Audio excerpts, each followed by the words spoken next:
Today we're at 2024 Ethnic Media Conference in Sacramento, and with the founder of Ethnic Media Service, Sandy Close.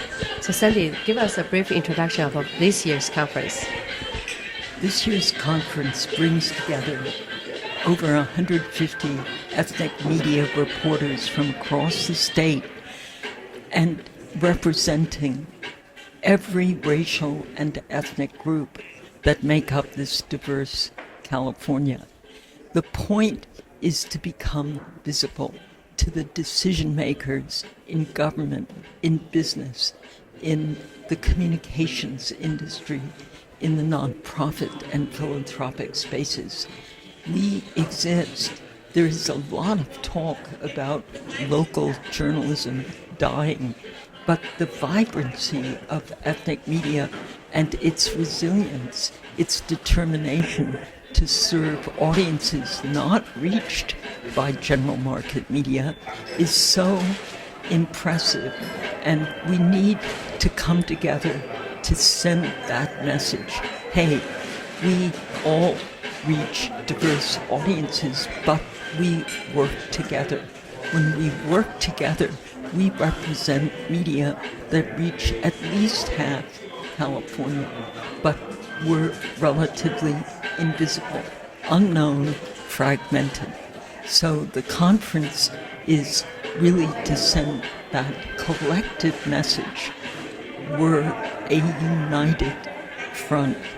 And you tell me there's a media desert, and I will tell you ethnic media sees an opportunity to reach underserved audiences. All these years you've been working really hard to bring our voice to the mainstream. What is the biggest challenges?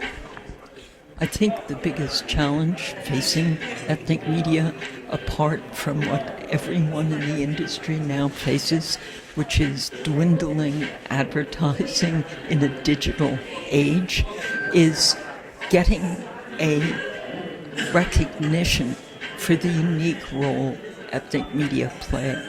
So how do you become part of the advertising that the candidates in this year's election are investing in? If we don't make a strong presentation, then the small audiences that are very important will be missed, and we lose an opportunity for our public sector to benefit from the voices, concerns, and issues and people in our diverse audiences. So the challenge is financial, but it's also communications. We have to bridge a huge information gap, and we've been working on that for 20 years. But I think we, through events such as this, people come and they see and they meet in person, and it makes a huge impression. This is like a reunion for our ethnic media and to get together with this conference. But how do we follow up after this? The follow-up is very evident in the fact that last year we had about 220 people come. This year we already have 340 RSVPs. Now, these are decision makers in government agencies.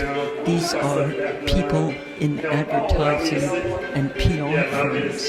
These are people in leading nonprofits. And I think it's a steady build-up that depends on showing our success in reaching and informing audiences. We did that with the pandemic. We did that with the census.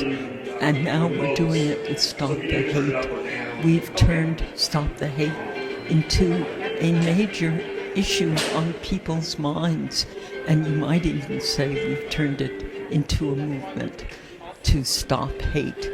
that it affects people's well-being and health, and we need to sustain this effort going forward. So if we can get these messages to Sacramento, to government agencies, and to legislators and their aides, we have a better chance of being included in the major advertising and information campaigns. Yes, this year we have so many entries for the awards, right? And this year, what was great was hearing from the judges about the 310 entries. And uniformly, judges who've been judging every year the entries said this year's were the best they had reviewed. And this wasn't something we asked them to evaluate. This was voluntary. This was a message we got in emails from judges, which I think is a testament to the professionalism and dedication of the journalists involved. With fewer resources, they're still turning out very important, outstanding work.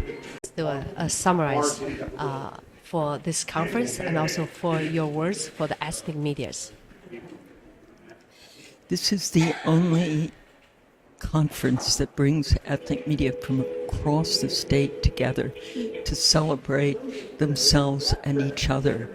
And I think it's so important that it happens in Sacramento so we can impress the decision makers who set the agendas for government communication initiatives that we need our media to be at the forefront of the information campaigns. Thank you. Thank you, sir.